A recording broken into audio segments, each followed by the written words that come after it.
الحمدللہ رب العالمین والصلاة والسلام على سید المرسلین اما بعد فاعوذ باللہ من الشیطان الرجیم بسم اللہ الرحمن الرحیم پڑھیے الصلاة والسلام علیک یا رسول اللہ وعلی آلک واصحابک یا حبیب اللہ الصلاة والسلام علیک یا نبی اللہ وعلی آلک واصحابک یا نور اللہ۔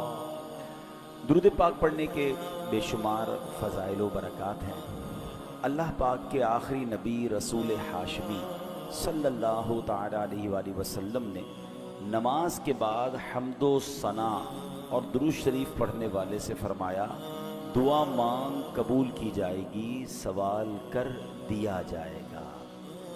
تو پتہ یہ چلا کہ جب بھی نماز سے فارغ ہوں تو اللہ پاک کی حمد و ثنا کر کے، جیسے ہم کہتے ہیں نا الحمدللہ رب العالمین والصلاة والسلام علی خاتم النبیین، یہ کوئی بھی خطبے کے الفاظ جس میں اللہ کی حمد بھی ہو، اللہ کی ثنا بھی ہو، اور اس کے بعد درود پاک پڑھ لیں۔ یعنی یہ اگر آپ نے نماز کے بعد کام کر لیا اور اب دعا مانگیں تو کیسی قبول ہوتی ہے کہ نبی پاک نے کیا فرمایا کہ دعا مانگ قبول کی جائے گی، سوال کر دیا جائے گا۔ تو یہ خاص پھر قبولیت کا وقت ہو جاتا ہے۔ اور ویسے بھی جمعہ کا دن ہے، آج مبارک دن ہے، اور ہم کوشش کرتے ہیں کہ ہر جمعے کو یہ حدیث پاک ایک بار پھر سن لیا کریں کہ اللہ کے نبی علیہ الصلوۃ والسلام نے فرمایا، جس کا مضمون ہے کہ جو کوئی شخص جمعہ کے دن مجھ پر 200 بار درود پاک پڑھے اس کے 200 برس کے گناہ معاف کر دیے جاتے ہیں۔ تو خاص درود پاک پڑھنے کا دن ہے، تو کثرت کے ساتھ درود پاک پڑھتے رہا کریں۔ آئیے مل کر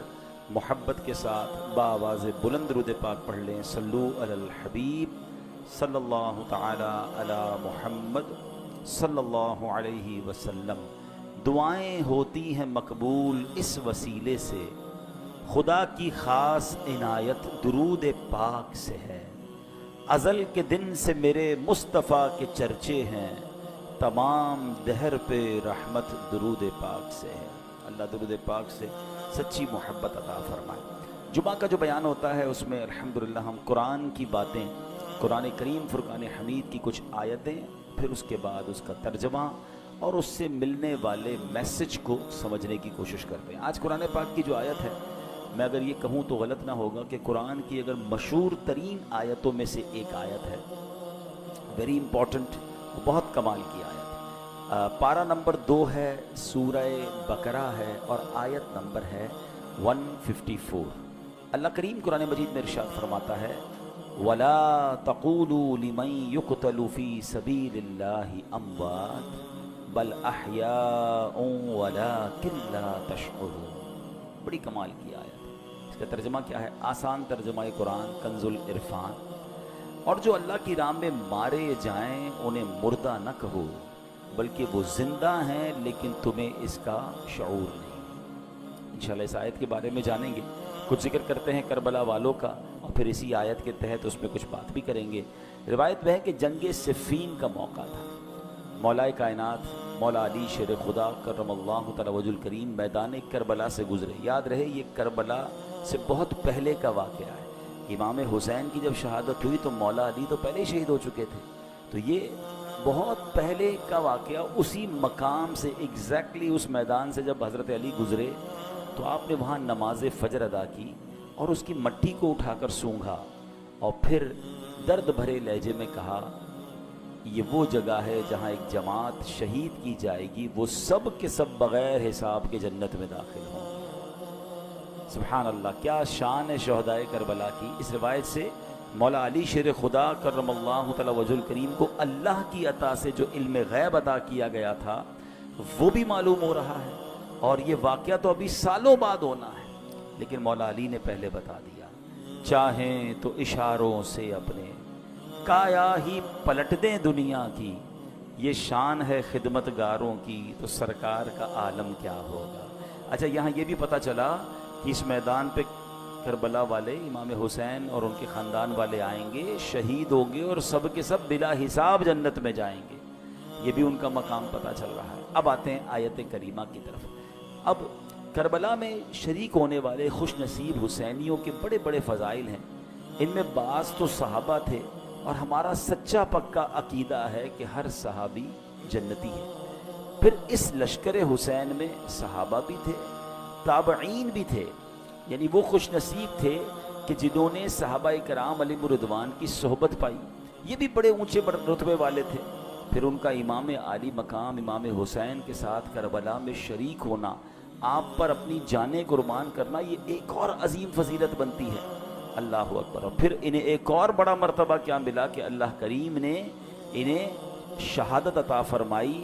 شہادت بہت بلند مرتبہ ہے، جیسا کہ ہم نے بھی قرآن پاک کی آیت میں سنا، وَلَا تَقُولُوا لِمَن يُقْتَلُ فِي سَبِيلِ اللَّهِ أَمْوَاتٌ بَلْ أَحْيَاءٌ وَلَٰكِن لَّا تَشْعُرُونَ. اور جو اللہ کی راہ میں مارے جائیں انہیں مردہ نہ کہو، بلکہ وہ زندہ ہیں لیکن تمہیں اس کا شعور نہیں. اب ذرا غور کیجئے، شہیدوں کی شان کیسی نرالی ہے. آدمی راہ خدا میں جہاد کرتے ہوئے لڑتے ہوئے مارا گیا، وفات ہو گئی، سر کٹ گیا، روح بدن سے نکل گئی، اسے کفن پہنایا، اس کی نماز جنازہ پڑھی، قبر میں اتارا. ظاہری آنکھیں دیکھ رہی ہیں کہ جناب آدمی کا انتقال ہو گیا ہے، مگر قرآن کیا کہہ رہا ہے؟ فرمایا خبردار یہ شہید ہیں، یعنی ہرگز مردہ نہ کہو بلکہ یہ زندہ ہیں، تمہیں شعور نہیں ہے. ہے نا عجیب بات؟ آنکھیں کہ دیکھ رہی ہیں کہ انتقال ہو گیا ہے، کفن پہنایا، جنازہ ہوا، قبر میں اتار دیا. بلکہ ایک اور قرآن کی آیت میں کیا ارشاد ہوتا ہے، وَلَا تَحْسَبَنَّ الَّذِينَ قُتِلُوا فِي سَبِيلِ اللَّهِ أَمْوَاتًا. قرآن کہتا ہے جو اللہ کی راہ میں شہید کیے گئے ہرگز انہیں مردہ خیال نہ کرنا. اللہ اکبر. یعنی کہنا تو دور کی بات ہے، اپنے دل میں بھی شہید کو مردہ بھی سوچنا بھی نہیں ہے. دو آیتیں یاد رکھیے کہ ایک جگہ کہا کہ انہیں مردہ نہ کہو، یہ زندہ ہیں، تمہیں شعور نہیں ہے. دوسری جگہ فرمایا ان کے بارے میں مرنے یعنی موت کا، یعنی یہ مردہ ہو گئے، اس بات کا خیال بھی دل میں نہیں لانا ہے. اللہ اکبر. کیوں؟ کیونکہ یہ دنیا سے چلا گیا ہے، اللہ پاک کے ہاں اب بھی زندہ ہے، اسے رزق دیا جاتا ہے. اب ذرا آگے چلتے ہیں. ڈاکٹر اقبال نے ایک سمجھ لے کہ بہت پیاری تشریح زندگی کی ہے. وہ لکھتے ہیں برتر از اندیشہ سود و ضیاء ہے زندگی، ہے کبھی جاں کبھی تسلیم جاں ہے زندگی. مطلب کیا ہے کہ یعنی زندگی نفع و نقصان سے بڑھ کر کوئی چیز ہے. سانسیں لیتے رہنا بھی زندگی ہے، اور اللہ پاک کے نام پر سر قربان کر دینا بھی زندگی ہے. موت کو سمجھے ہیں غافل اختتام زندگی، موت کو سمجھے ہیں غافل اختتام زندگی، ہے یہ شام زندگی صبح دوام زندگی. یعنی یہ غافل لوگ سمجھیں کہ بھئی موت ہو گئی تو زندگی ختم ہو جائے گی. نہیں، بلکہ موت زندگی کا اختتام نہیں ہے. ہاں، موت ایک موڑ ہے جہاں سے بندہ فانی زندگی سے نکل کر دائمی اور حقیقی زندگی کا آغاز کرتا ہے. اور یہی ہمارا عقیدہ ہے. ہم اس دنیا میں ایک فانی زندگی گزارنے آئے ہیں. اصل تو جو دائمی ہماری زندگی ہے، ہمیشہ رہنے والی زندگی ہے، جو لمبا عرصہ رہنا ہے، وہ تو آخرت کا ہے. یہاں تھوڑا ٹائم آئے ہیں. پرابلم پتہ کیا ہے کہ ہم اس تھوڑے ٹائم کی فکر زیادہ کر رہے ہیں، اور جو بڑا ٹائم ہے اس کی فکر چھوڑ دی ہے. مثال کے طور پہ آپ دیکھیں نا کہ کچھ لوگوں سے پوچھا جائے کہ یار میں نے ایک جگہ، اب مثال کے طور پہ آپ جاتے ہیں کہیں ٹریول پہ جاتے ہیں 1 مہینے کے لیے، 15 دن کے لیے، تو آپ 15 دن 1 مہینے کے لیے جا کر وہاں گھر تو نہیں خریدتے نا. آپ کرائے کا گھر لے لیں گے، آپ ہوٹل میں رہ لیں گے، ٹھیک ہے نا. 1-2 بیگ ساتھ لے جائیں گے، پورا گھر اٹھا کے تو نہیں لے جائیں گے. کیوں؟ آپ کہیں گے واپس تو یہیں آنا ہے نا. اصل تو میرا گھر یہ ہے، میں تو ٹریولر کی حیثیت سے، بندہ کرائے کے گھر میں زیادہ خرچ نہیں کرتا. کہتا ہے گھر کرائے کا ہے، اتنا سارا اس کے اوپر لگا دوں گا، میرا تھوڑی ہے، میں تو چھوڑ کے چلے جانا ہے، کچھ عرصے کے لیے آیا ہوں. کراچی میں بھی کچھ لوگ ایسے ہوتے ہیں جو دیگر شہروں سے جاب کرنے آتے ہیں، کاروبار کرنے آتے ہیں، مگر اصل ان کا دھیان کیا ہوتا ہے کہ میری فیملی گاؤں میں ہے یا فلاں علاقے میں ہے، میں نے وہاں جانا ہے، میں نے گھر بھی بنانا ہے تو وہاں بنانا ہے، کیونکہ میرا مستقل ٹھکانہ یہ نہیں ہے. دنیا میں یہ ساری لاجک سمجھ آتی ہیں، مگر یہ کیوں نہیں سمجھ آتا کہ ایکچولی یہ پوری دنیا ہی میرا ٹھکانہ نہیں ہے. میں یہاں مسافر کی حیثیت سے ہوں. کوئی 50 سال کے لیے آیا ہے، کوئی 60 سال کے لیے آیا ہے، کوئی 70 سال کے بعد چلا جائے گا. ماں باپ کی دعا لگ گئی تو 80-100 سال اس کے بعد تو چلا ہی جائے گا نا. وہاں 25-50-100 سال کی کہانی نہیں ہے. ذرا سمجھیے، حضرت آدم سے لے کر آج تک لوگ قبروں میں جا رہے ہیں. کہاں ہیں وہ؟ بتائیے نا، کہاں ہیں؟ قبروں میں ہے نا.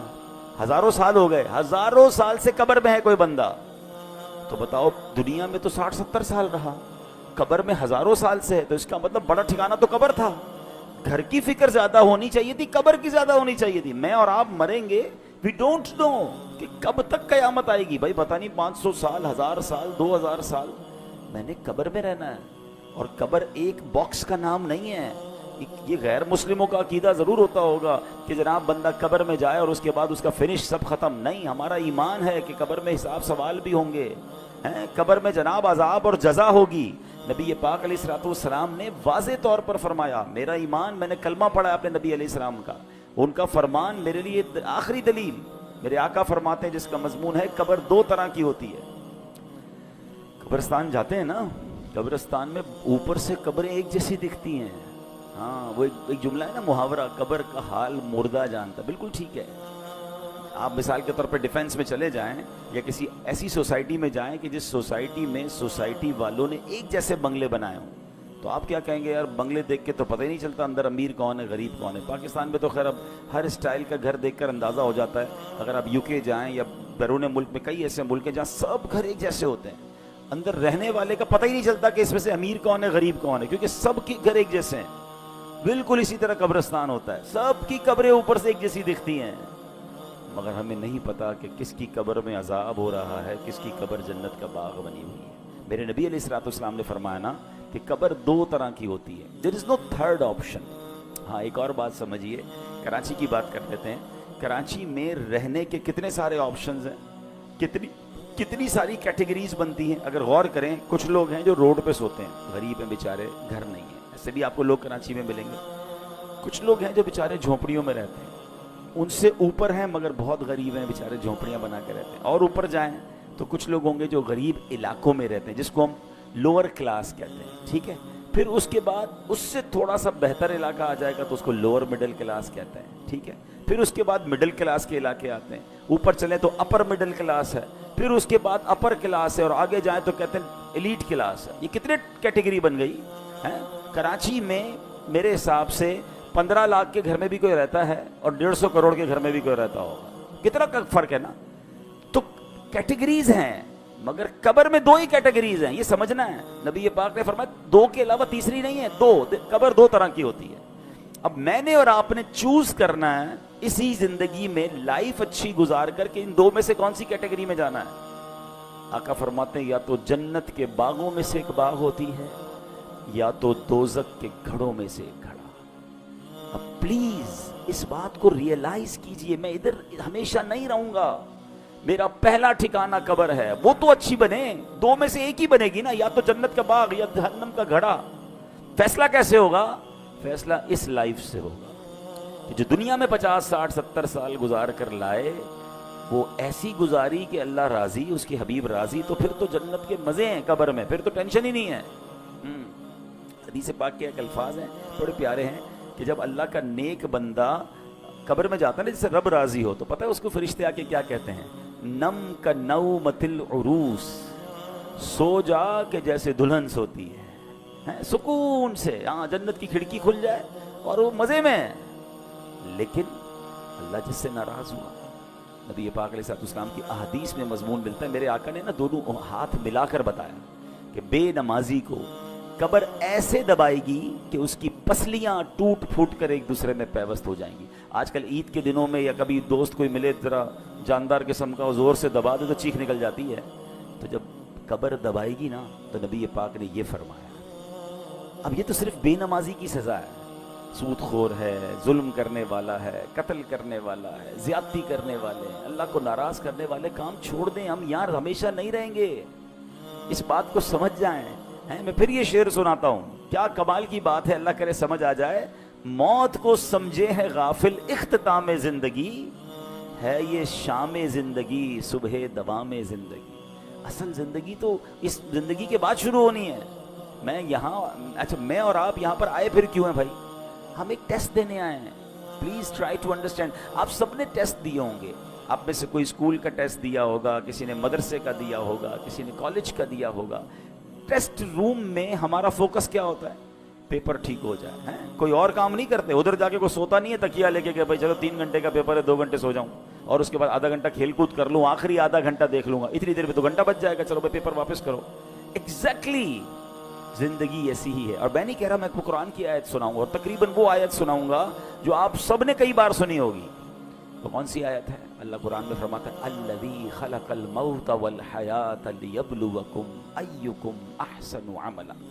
کچھ سنی لگ رہی ہے نا, یہ سورہ ملک میں آیت ہے. اللہ کیا فرماتا ہے, ہم نے موت اور زندگی کو اس لیے پیدا کیا کہ دیکھیں تم میں سے کون اچھے عمل کر کے آتا ہے. یعنی اٹ مینس مجھے اور آپ کو بھیجا گیا ہے, اور اب واپس جب جائیں گے نا تو پھر چیک کیا جائے گا کہ کون اچھے عمل کر کے لایا. دیٹ از دا ریزن, اس لیے آیا ہوں میں یہاں پر. نہیں مگر یہاں تو قبر کی فکر ہی ختم.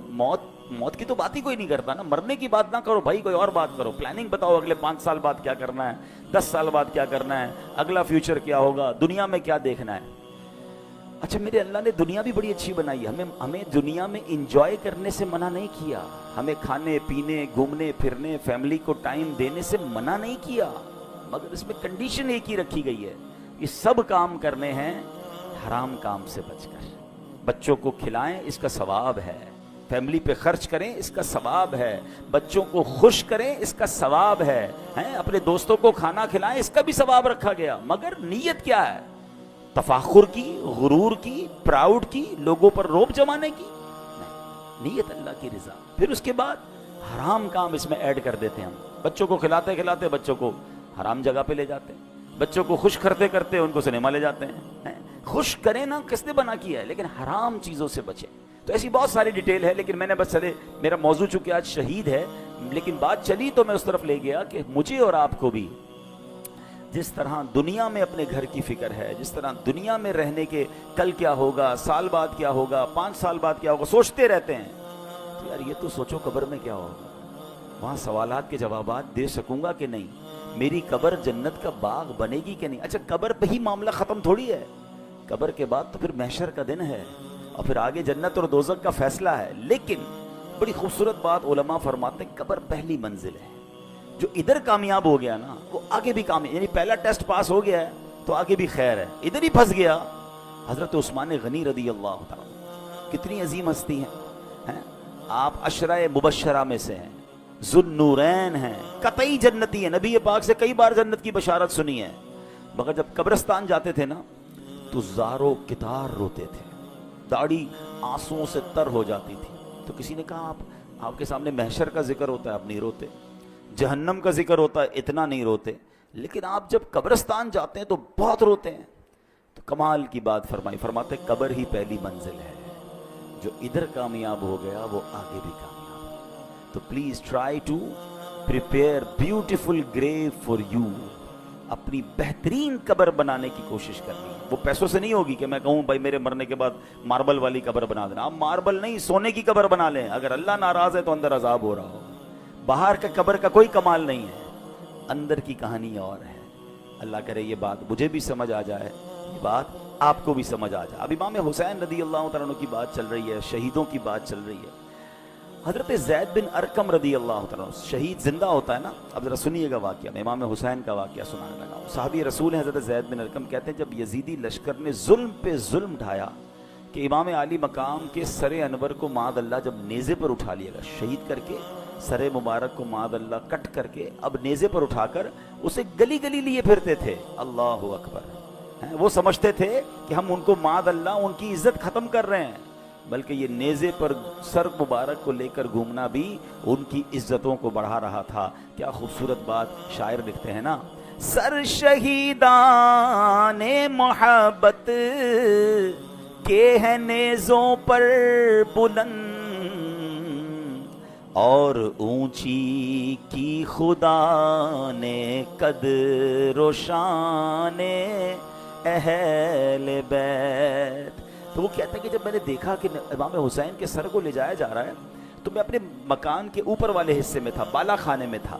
تو بدبخت یزیدی جب نبی حضرت امام حسین کے سر انور کو لے کر جا رہے تھے نا, تو میں نے امام حسین کے منہ مبارک سے یعنی سر سے تلاوت کی آواز سنی, اور آپ یہ آیت پڑھ رہے تھے سورہ کہف کی, ام حسبت ان اصحاب الکہف ام حسبت ان اصحاب الکہف والرقیم کانوا من آیاتنا عجبا، کیا تمہیں معلوم ہوا کہ پہاڑی، غار اور جنگل کے کنارے والے وہ ہماری نشانیوں میں سے ایک عجیب نشانی تھے۔ اللہ اکبر۔ عبادت ہو تو ایسی ہو، تلاوت ہو تو ایسی ہو، سرے شبیر تو نیزے پہ بھی قرآن سناتا ہے۔ یہاں امام حسین کے چاہنے والوں کو ایک میسج بھی ہے کہ میرے امام تو تلوار پر، نیزے پر بھی قرآن پڑھتے تھے، اور آج پنجتن کے غلام کہلانے والوں کو کیا قرآن پڑھنا آتا ہے؟ اور پھر آتا ہے تو پڑھتے کتنا ہے؟ ایسا نہ کریں۔ حسینی طریقہ یہ ہے کہ ہم روز جو ہے قرآن پاک کی تلاوت کریں۔ عرب کے کسی عقل مند نے بڑی پیاری بات کہی، لکھتا ہے ان الناس یعیشون و یموتون لیکن الشہداء یعیشون و یعیشون، کہتے ہیں انسان جیتے رہتے ہیں پھر مر جاتے ہیں، مگر شہید جیتے ہیں پھر شہید ہو کر ہمیشہ کی زندگی کو پا لیتے ہیں۔ شہیدوں کا مرتبہ تو بڑے کمال کے ہیں۔ اللہ اکبر۔ علماء کہتے ہیں کہ شہید کیوں کہا جاتا ہے، لفظ شہید کیوں کہا جاتا ہے، تو کہا کیونکہ شہید زندہ ہوتا ہے اور اس کی روح ہمیشہ حاضر رہتی، کیونکہ شہید کے جو لفظی معنی ہے نا وہ ہے حاضر کے، ٹھیک ہے، حاضر، موجود، گواہ، یہ شہید کے ایگزیکٹلی معنی ہے۔ تو جو اللہ کی راہ میں شہید ہوتے ہیں ان کو شہید کیوں کہتے ہیں؟ فرمایا کہ شہید تو زندہ ہوتا ہے، اس کی روح ہمیشہ حاضر ہی رہتی ہے، لہٰذا اسے شہید کہا جاتا ہے۔ ایک وجہ فرمائی کہ اللہ پاک اور فرشتے اس کے جنتی ہونے کے گواہ ہو جاتے ہیں، اس لیے اس کو شہید کہا جاتا ہے۔ جیسے اس کی روح نکلتی ہے، جنتی انعامات دیکھ لیتی ہے، یہ روح نکلتے وقت صرف رحمت کے فرشتوں کو دیکھتا ہے، عذاب کے فرشتوں کو نہیں دیکھتا، اور شہید کے لیے فرشتے اس کے اچھے خاتمے کے گواہ ہوتے ہیں، اس لیے اس کو شہید کہا جاتا ہے۔ اللہ اکبر۔ مفتی احمد یار خان نعیمی رحمۃ اللہ تعالی علیہ نے اس کی بڑی پیاری وجہ لکھی، وہ فرماتے ہیں دیگر مسلمان قیامت کے دن حساب کتاب سے فارغ ہو کر جنت میں پہنچیں گے، اس سے پہلے ان کی قبر میں جنت کی ایک کھڑکی کھولی جاتی ہے، مگر شہید وہ خوش بخت ہے کہ روح نکلتے ہی وہ ڈائریکٹ جنت میں پہنچ جاتا ہے، وہاں کی سیر بھی کرتا ہے، وہاں کے رزق بھی کھاتا ہے۔ تو یہ مرتبہ ہوتا ہے شہید کا۔ اور شہید سے اللہ کریم جب قیامت کے دن پوچھے گا نا کہ اور تمہیں کچھ چاہیے، تو کہیں گے یا اللہ تو نے جنت کی سیر کی اجازت دی ہے، ہم جنت کا نعمتیں کھاتے ہیں، اور کیا چاہیے؟ اور کچھ چاہیے۔ جب 3 بار سوال ہوگا اللہ اکبر تو پھر شہید کہے گا کہ یا اللہ مجھے واپس بھیج دے، میں پھر تیری راہ میں شہید ہونا چاہتا ہوں۔ شہادت کا مرتبہ اور اس کا لطف اور اس کا مزہ یہ ہے کہ بندہ پھر شہید ہونا چاہتا ہے۔ تو یہ ہے شہیدوں کا مرتبہ اور کمال۔ اے میرے پیارے اسلامی بھائیوں، اب نبی پاک علیہ الصلوۃ والسلام ایک بار منبر پر خطبہ ارشاد فرما رہے ہیں۔ ایک صحابی حاضر ہوئے، یا رسول اللہ صلی اللہ علیہ وسلم، اگر میں ثواب کی امید پر راہ خدا میں لڑوں، بہادری بھی دکھاؤں، پیٹھ پھیر کر نہ بھاگوں، آخر شہید ہو جاؤں تو کیا میرے سارے گناہ بخش دیے جائیں گے؟ فرمایا ہاں تمہارے سارے گناہ بخش دیے جائیں گے، مگر قرض کی معافی نہیں ہوگی۔ ابھی تک تو ہم شہید کا مرتبہ سن رہے ہیں نا، مگر اب ذرا یہ بات غور سے سنیے۔ نبی پاک ایک حدیث میں میرا آقا نے فرمایا اول ما یحراق من دم الشہید یغفر له ذنبه كله الا الدین۔ آقا فرماتے ہیں شہید کے خون کا پہلا قطرہ گرتے ہی اس کے سب گناہ بخش دیے جائیں گے، ہاں قرض معاف نہیں ہوتا۔ نبی پاک علیہ الصلوۃ والسلام کا یہ معمول تھا کہ جب جنازہ آتا نا تو آپ پوچھتے تھے کہ اس پر کوئی قرض تو نہیں ہے، اور جب قرض ہوتا تو آقا فرماتے میں جنازہ نہیں پڑھاؤں، یا فرماتے کہ کوئی قرض کا ضامن بن جائے پھر میں جنازہ پڑھاؤں گا۔ حالانکہ جس کے اوپر قرض ہو، اس کا انتقال ہو، اس کا جنازہ پڑھنا جائز ہے، مگر نبی پاک علیہ الصلوۃ والسلام اس کی اہمیت بیان کرنے کے لیے فرمایا کرتے تھے۔ تو نبی پاک نے ایک بار فرمایا، ایک جنازہ لایا گیا نا، حضرت انس بیان کرتے ہیں کہ نبی پاک علیہ الصلوۃ والسلام کی بارگاہ میں ایک جنازہ لایا گیا، تو پیارے آقا نے پوچھا کہ اس پر کوئی قرض ہے؟ لوگوں نے عرض کی جی ہاں یا رسول اللہ اس پر قرض ہے۔ ارشاد فرمایا ایسے آدمی پر میرا جنازہ پڑھنا کیا فائدہ دے گا جس کی روح قرض کے بدلے اس کی قبر میں گروی رکھی ہوئی ہے، گروی رکھی ہوئی ہو اور آسمان کی طرف بلند نہ ہو۔ اگر تم میں سے کوئی اس کے قرض کا ضامن بنتا ہے تو میں اس کی نماز جنازہ پڑھا لیتا ہوں، کیونکہ میرا اس کی نماز جنازہ پڑھنا اسے نفع دے گا۔ یعنی قبر میں روح گروی رکھ دی جاتی ہے، آسمان کی طرف بلند نہیں ہوتی ہے اگر کوئی مقروض ہو کر مرتا ہے۔ اے میرے پیارے اسلامی بھائیوں، آج کتنا یہ چیز وبا عام ہو گئی ہے، لوگ لاکھوں روپے دبا لیتے ہیں، کاروباری لوگ مجھے سن رہے ہیں، بعد میں یہ بیان سنا جائے گا، کبھی بھی قرض نہ لیں، قرض کی کوشش کریں کہ آپ پر قرض ہی نہ آئے، لیکن اگر قرض لیں تو پھر اسے وقت پر ادا کریں۔ ہاں آج کل تو معاملہ ہی الگ ہے نا، قرض لیتے وقت بندہ اور ہوتا ہے اور لینے کے بعد انداز ہی بدل جاتا ہے، بندہ کہتا ہے یہ وہی آدمی تھا جس کو پیسے دیے، بڑی منتیں کر کے بڑی ریکویسٹ کر کے پیسے لیے تھے، اب پیسے لینے کے بعد نہ فون اٹھا رہا ہے نہ جواب دے رہا ہے، بیچارہ جس کے پیسے وہ دھکے کھا رہا ہے۔ یہ نہ کیا کرے۔ روایتوں میں آتا ہے اگر کسی نے کسی کی رقم دینی ہے اور پیسے ہوتے ہوئے نہیں دے رہا ہے، ایک تو نا کہ ختم ہو گیا، اس کی الگ ایک پوری تفصیل ہے، لیکن اگر اس کے پاس ایسا کچھ ہے کہ اپنا سامان بیچ کر اپنی تمام چیزیں بیچ کر قرض ادا کر سکتا ہے تو اس کو کرنا پڑے گا، ورنہ ہر لمحے گناہگار ہو رہا ہے، اس کے گناہوں کا میٹر شروع ہو رہا ہے۔ تو کبھی بھی ایسا نہ کریں، قرض لیں تو اچھی نیتوں سے لیں، وقت سے پہلے لوٹائیں، پھنس گئے ہیں تو جواب تو دیں، رپلائی تو دیں، اس کے پاس جا کر معذرت کریں اس سے کہ بھائی میں پریشان ہوں، مجھے تھوڑا اور وقت دے دو، لیکن اب تو معاملہ ہی الگ ہے، بندہ ہی غائب ہو جاتا ہے۔ آج غائب ہو جاؤ گے پھر کیا ہوگا قبر میں؟ پتہ ہے قیامت کے دن ان پیسوں کے بدلے نیکیاں دینی پڑیں گی، وہاں پیسے نہیں ہوں گے کہ بھائی یا اللہ میں نے اس کے 2 لاکھ لیے تھے، محشر کے دن میں 2 لاکھ دے رہا ہوں، نہیں، وہاں چیک بک نہیں ہوگی، وہاں کیا ہوگا؟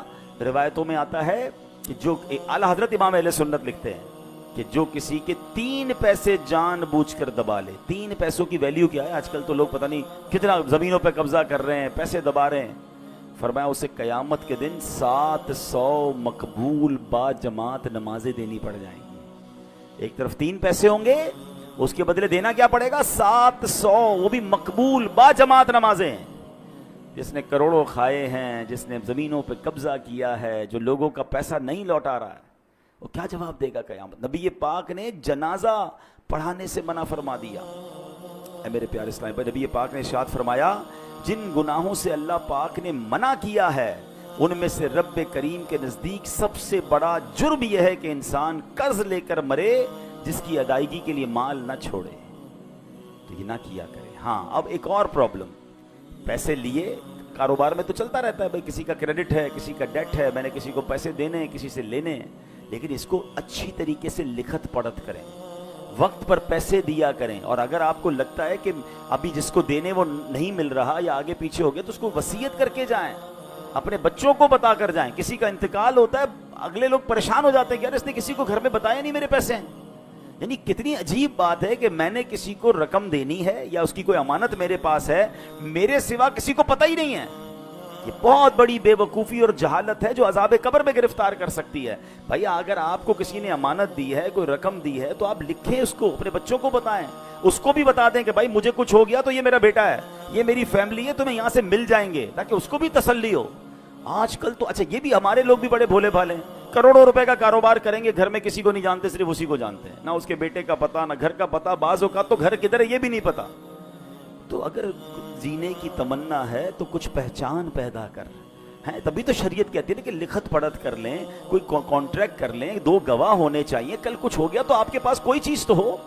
یہاں ہماری بھی غلطی ہوتی ہے، لیکن بالخصوص ان لوگوں کو سوچنا چاہیے کہ جن پر لوگوں کا آتا ہے اور انہوں نے دینے کا انتظام پراپر نہیں کیا، کیونکہ ہم تو چلے جائیں گے۔ ابھی میں نے بہت تفصیل سے بتایا کہ قبر کتنی بڑی ہماری منزل ہے۔ قبر میں اگر ہم عذاب سے بچنا چاہتے ہیں تو اپنے اوپر قرض چھوڑ کر نہ جائیں، اور اگر قرض چھوڑ کر جائیں تو اس کی وصیت ہو، اس کا انتظام ہو، اس کی سب سے پہلے دیکھیں نا، میت کے انتقال کے بعد شریعت کا حکم کیا ہے کہ اس کا مال ورثاء میں بعد میں تقسیم ہوگا، پہلے اس کا قرض ادا کیا جائے گا۔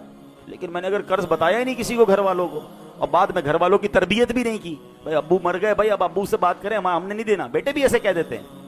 ان بیٹوں کو بھی چاہیے، ان اولاد کو بھی چاہیے کہ اپنے باپ پر، مرحوم پر بوجھ نہ رکھیں قرض کا۔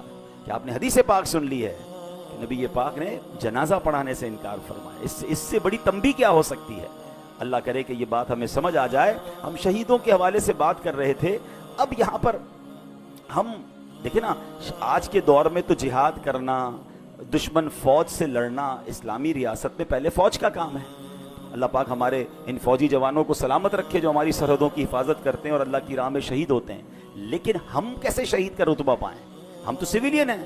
سبحان اللہ، ہمارا اسلام کتنا کمپلیٹ ہے۔ اب سنیے، نبی پاک علیہ السلام نے کیا خوبصورت فرمایا، من سأل اللہ الشہادۃ مخلصا اعطاہ اللہ اجر شہید وان مات علی فراشہ۔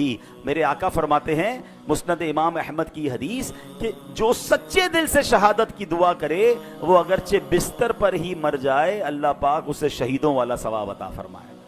ہم دعا تو کر سکتے ہیں نا کہ اللہ مجھے شہادت والی موت عطا فرما۔ اچھا، حضرت عمر فاروق رضی اللہ تعالیٰ کمال دیکھیں، آپ کی دعا کیا تھی؟ اللہم ارزقنا شہادتا فی سبیلک واجعل موتی فی بلد رسولک۔ اے اللہ مجھے شہادت والی تیری راہ میں موت بھی دے اور تیرے حبیب علیہ السلام کے شہر مدینے میں موت دے۔ اچھا، اس زمانے میں صحابہ کرام حیران ہوتے تھے کہ حضرت عمر کیسی دعا کر رہے ہیں، مدینہ کیپٹل ہے، اس پر تو حملہ نہیں ہونا، ادھر تو فوج بھی ہے، چیزیں ہیں، یہاں کیسے شہادت ملے گی ان کو؟ یہ دعا کرتے رہتے تھے۔ اللہ نے کیسی دعا قبول کی کہ عین مدینہ پاک میں مسجد نبوی کے اندر مصلی رسول پر امام حضرت عمر فاروق نماز فجر پڑھا رہے ہیں۔ آپ جگہ تو دیکھیں، مسجد نبوی، نبی پاک کا مصلی اور فجر کی نماز کی امامت کر رہے ہیں، اور اس نماز کے اوپر آپ پر، نماز کے دوران آپ پر حملہ ہوتا ہے اور اللہ کریم آپ کو شہادت کا مرتبہ عطا فرماتا ہے۔ تمنا تھی نا، ہم تو یہ تمنا بھی نہیں کر رہے ہوتے۔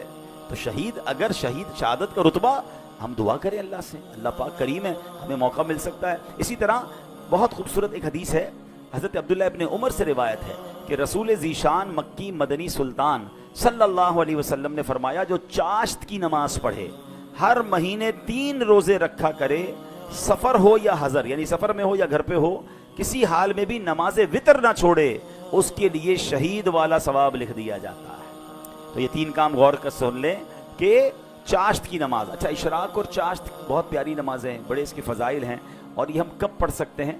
جب فجر کا وقت ختم ہوتا ہے نا، آپ ٹائم ٹیبل پہ دیکھ سکتے ہیں، اس کے 20 منٹ گزرنے کے بعد آپ اشراق اور چاشت کے نوافل پڑھ سکتے ہیں۔ اس کے کم از کم 2 رکعتیں پڑھ لیں، زیادہ بھی پڑھ سکتے ہیں، اور سبحان اللہ اشراق و چاشت کی بڑی فضیلتیں ہیں۔ اور پھر یہ جو ہر مہینے 3 روزے رکھنے ہیں، اس میں اچھا یہ ہے کہ ایام 20 کے روزے رکھ لیے جائیں۔ ہر اسلامی تاریخ کی 13، 14، 15 تاریخ کو ایام 20 کہا جاتا ہے۔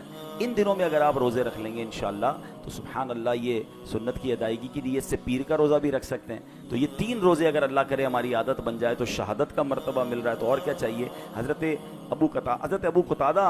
ابو قتادہ انصاری رضی اللہ تعالیٰ عنہ فرماتے ہیں، نبی پاک علیہ السلام سے ہر پیر کے روزے کے بارے میں عرض کیا گیا کہ حضور آپ پیر کا روزہ رکھا کرتے ہیں؟ تو ارشاد فرمایا، اسی دن میری ولادت ہوئی اور اسی دن مجھ پر وحی نازل ہوئی تھی۔ تو بہرحال اللہ کریم ہمیں ان نیکیوں پر عمل کرنے کی توفیق عطا فرمائے۔ اور آج جو ہم نے شہادت کے بارے میں سنا، اس کے بارے میں بھی، پھر قبر کے بارے میں ہم نے سنا کہ قبر کی تیاری کیسے کرنی ہے، پھر ہم نے قرض کے بارے میں سنا کہ قرض کے معاملات پر کتنا خیال رکھنا ہے۔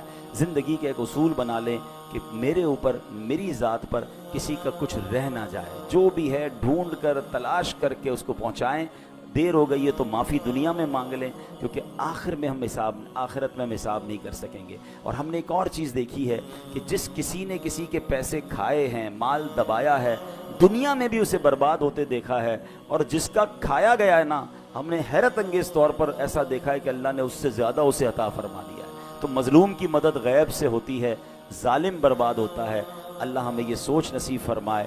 اور یہاں پر ایک آخری بات کر کے اپنی گفتگو ختم کرتا ہوں کہ ہم نے قرآن کی آیت سے اپنے بیان کو شروع کیا تھا کہ اللہ کی راہ میں شہید ہونے والے کو مردہ نہ کہو، تمہیں شعور نہیں ہے وہ اللہ کی بارگاہ میں زندہ ہیں۔ تو اب ذرا ٹیکنیکلی اور لاجیکلی سمجھ لیں کہ اگر کسی نبی کا امتی شہید ہو جائے، ٹھیک ہے، وہ شہید ہو جائے تو وہ اللہ کی بارگاہ میں زندہ ہے، تو پھر نبی کی جو زندگی ہے اس کا عالم کیا ہوگا؟ وہ تو اس امت کے بھی آقا ہیں۔ تو سبحان اللہ، احادیث میں بھی یہ مضمون ملتا ہے کہ اللہ نے زمین پر حرام قرار دیا ہے کہ وہ انبیاء کے جسموں کو کھائے۔ انبیاء حیات ہوتے ہیں اور وہاں انہیں رزق دیا جاتا ہے۔ یہ کمال ہے اللہ کی عطاؤں سے۔ تو بہرحال آج قرآن و حدیث کے ذریعے ہم نے یہ شہید کے فضائل سنے ہیں۔ اللہ کریم ہمیں بھی ایمان اور عافیت کے ساتھ، اے کاش مدینہ منورہ میں شہادت کی موت نصیب فرمائے۔ آئیے حضرت عمر فاروق اعظم رضی اللہ تعالیٰ عنہ کی اسی دعا پر اپنے بیان کو اختتام کرتے ہیں. آپ چاہیں تو مل کر آمین کہہ دیجئے گا. اللہم ارزقنا شہادتاً فی سبیلک واجعل موتنا فی بلد حبیبک صلی اللہ تعالی علیہ وسلم. الحمدللہ رب العالمین والصلاة والسلام علی سید المرسلین. اما بعد فاعوذ باللہ من الشیطان الرجیم. بسم اللہ الرحمن الرحیم. پڑھیے الصلاة والسلام علیک یا رسول اللہ وعلی آلک واصحابک یا حبیب اللہ. الصلاة والسلام علیک یا نبی اللہ وعلی آلک واصحابک یا نور اللہ. درود پاک پڑھنے کے بے شمار فضائل و برکات ہیں. اللہ پاک کے آخری نبی رسول ہاشمی صلی اللہ تعالی علیہ وآلہ وسلم نے نماز کے بعد حمد و ثنا اور درود شریف پڑھنے والے سے فرمایا دعا مانگ قبول کی جائے گی، سوال کر دیا جائے گا. تو پتہ یہ چلا کہ جب بھی نماز سے فارغ ہوں تو اللہ پاک کی حمد و ثنا کر کے، جیسے ہم کہتے ہیں نا الحمدللہ رب العالمین والصلاة والسلام علی خاتم النبیین، یہ کوئی بھی خطبے کے الفاظ جس میں اللہ کی حمد بھی ہو، اللہ کی ثنا بھی ہو، اور اس کے بعد درود پاک پڑھ. یہ اگر آپ نے نماز کے بعد کام کر لیا اور اب دعا مانگیں تو کیسی قبول ہوتی ہے کہ نبی پاک نے کیا فرمایا کہ دعا مانگ قبول کی جائے گی، سوال کر دیا جائے گا. تو یہ خاص پھر قبولیت کا وقت ہو جاتا ہے. اور ویسے بھی جمعہ کا دن ہے، آج مبارک دن ہے، اور ہم کوشش کرتے ہیں کہ ہر جمعے کو یہ حدیث پاک ایک بار پھر سن لیا کریں کہ اللہ کے نبی علیہ الصلوۃ والسلام نے فرمایا، جس کا مضمون ہے کہ جو کوئی شخص جمعہ کے دن مجھ پر 200 بار درود پاک پڑھے اس کے 200 برس کے گناہ معاف کر دیے جاتے ہیں. تو خاص درود پاک پڑھنے کا دن ہے، تو کثرت کے ساتھ درود پاک پڑھتے رہا کریں. آئیے مل کر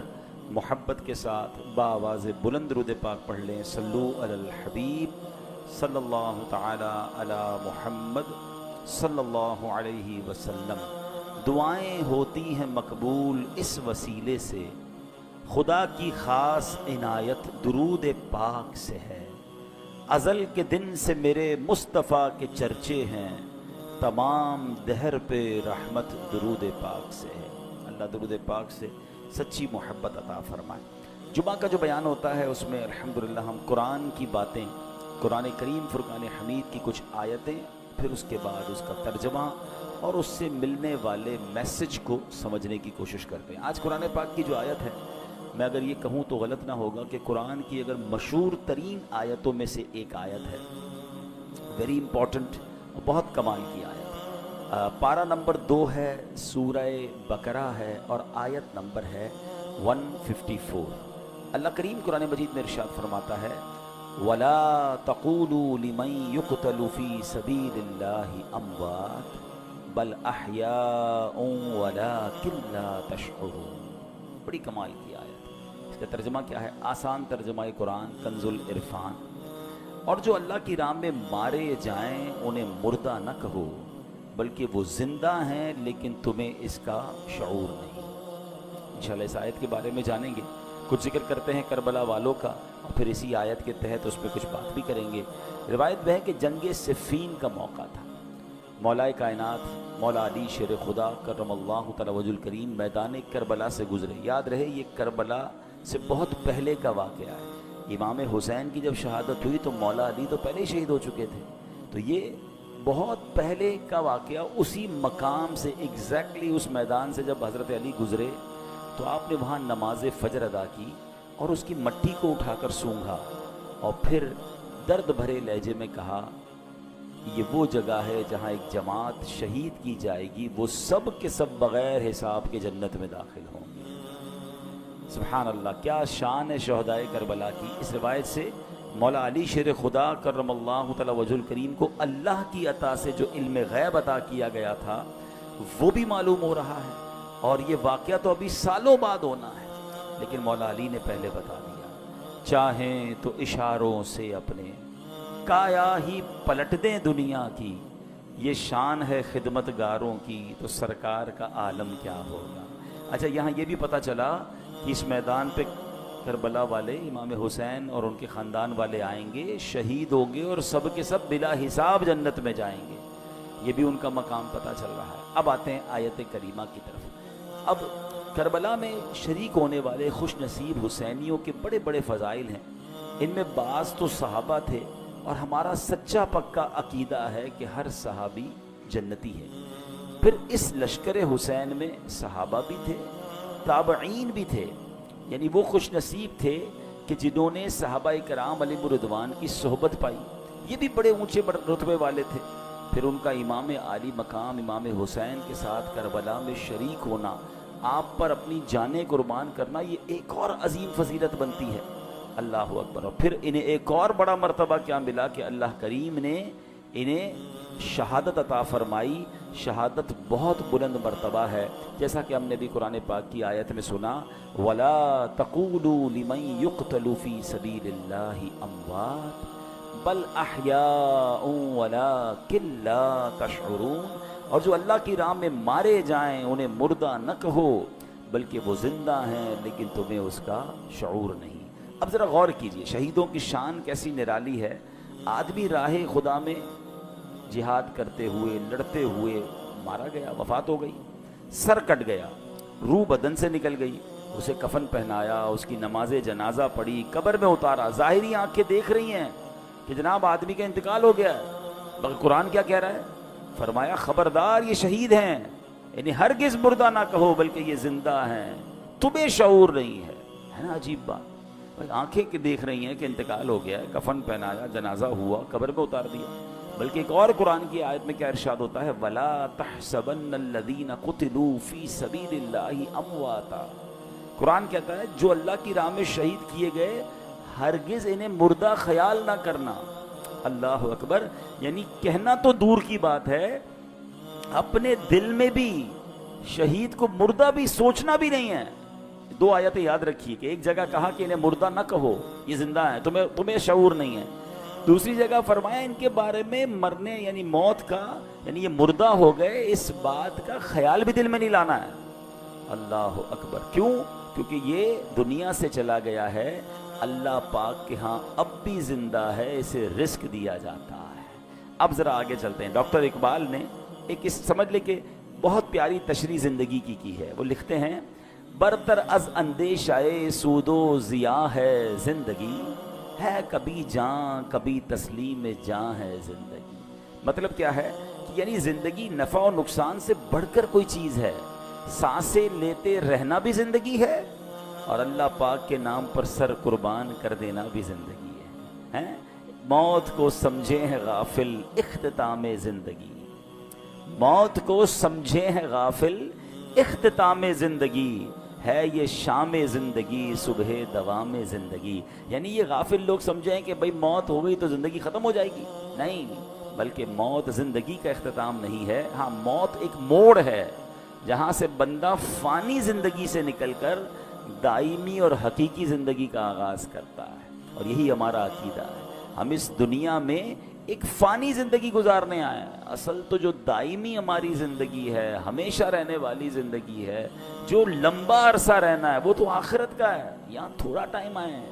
پرابلم پتہ کیا ہے کہ ہم اس تھوڑے ٹائم کی فکر زیادہ کر رہے ہیں، اور جو بڑا ٹائم ہے اس کی فکر چھوڑ دیے ہیں. مثال کے طور پہ آپ دیکھیں نا کہ کچھ لوگوں سے پوچھا جائے کہ یار میں نے ایک جگہ، اب مثال کے طور پہ آپ جاتے ہیں کہیں ٹریول پہ جاتے ہیں 1 مہینے کے لیے، 15 دن کے لیے، تو آپ 15 دن 1 مہینے کے لیے جا کر وہاں گھر تو نہیں خریدتے نا. آپ کرائے کا گھر لے لیں گے، آپ ہوٹل میں رہ لیں گے، ٹھیک ہے نا. 1-2 بیگ ساتھ لے جائیں گے، پورا گھر اٹھا کے تو نہیں لے جائیں گے. کیوں؟ آپ کہیں گے واپس تو یہیں آنا ہے نا. اصل تو میرا گھر یہ ہے، میں تو ٹریولر کی حیثیت سے بندہ کرائے کے گھر میں زیادہ خرچ نہیں کرتا. کہتا ہے گھر کرائے کا ہے، اتنا سارا اس کے اوپر لگا دوں گا، میرا تھوڑی ہے، میرے کو چھوڑ کے چلے جانا ہے، کچھ عرصے کے لیے آیا ہوں. کراچی میں بھی کچھ لوگ ایسے ہوتے ہیں جو دیگر شہروں سے جاب کرنے آتے ہیں، کاروبار کرنے آتے ہیں، مگر اصل ان کا دھیان کیا ہوتا ہے کہ میری فیملی گاؤں میں ہے یا فلاں علاقے میں ہے، میں نے وہاں جانا ہے، میں نے گھر بھی بنانا ہے تو وہاں بنانا ہے، کیونکہ میرا مستقل ٹھکانہ یہ نہیں ہے. دنیا میں یہ ساری لاجک سمجھ آتی ہیں، مگر یہ کیوں نہیں سمجھ آتا کہ ایکچولی یہ پوری دنیا ہی میرا ٹھکانہ نہیں ہے. میں یہاں مسافر کی حیثیت سے ہوں. کوئی 50 سال کے لیے آیا ہے، کوئی 60 سال کے لیے آیا ہے تو 70 سال کے بعد چلا جائے گا. ماں باپ کی دعا لگ گئی تو 80-100 سال اس کے بعد تو چلا ہی جائے گا نا. وہاں 25-50-100 سال کی کہانی نہیں ہے. ذرا سمجھیے, حضرت آدم سے لے کر آج تک لوگ قبروں میں جا رہے ہیں. کہاں ہیں وہ؟ بتائیے نا, کہاں ہیں؟ قبروں میں ہے نا. ہزاروں سال ہو گئے, ہزاروں سال سے قبر میں ہے کوئی بندہ. تو بتاؤ, دنیا میں تو 60-70 سال رہا, قبر میں ہزاروں سال سے ہے, تو اس کا مطلب بڑا ٹھکانہ تو قبر تھا. گھر کی فکر زیادہ ہونی چاہیے تھی, قبر کی زیادہ ہونی چاہیے تھی. میں اور آپ مریں گے, وی ڈونٹ نو کہ کب تک قیامت آئے گی. بھائی پتہ نہیں 500 سال, 1000 سال, 2000 سال. میں نے قبر میں رہنا ہے. اور قبر ایک باکس کا نام نہیں ہے. یہ غیر مسلم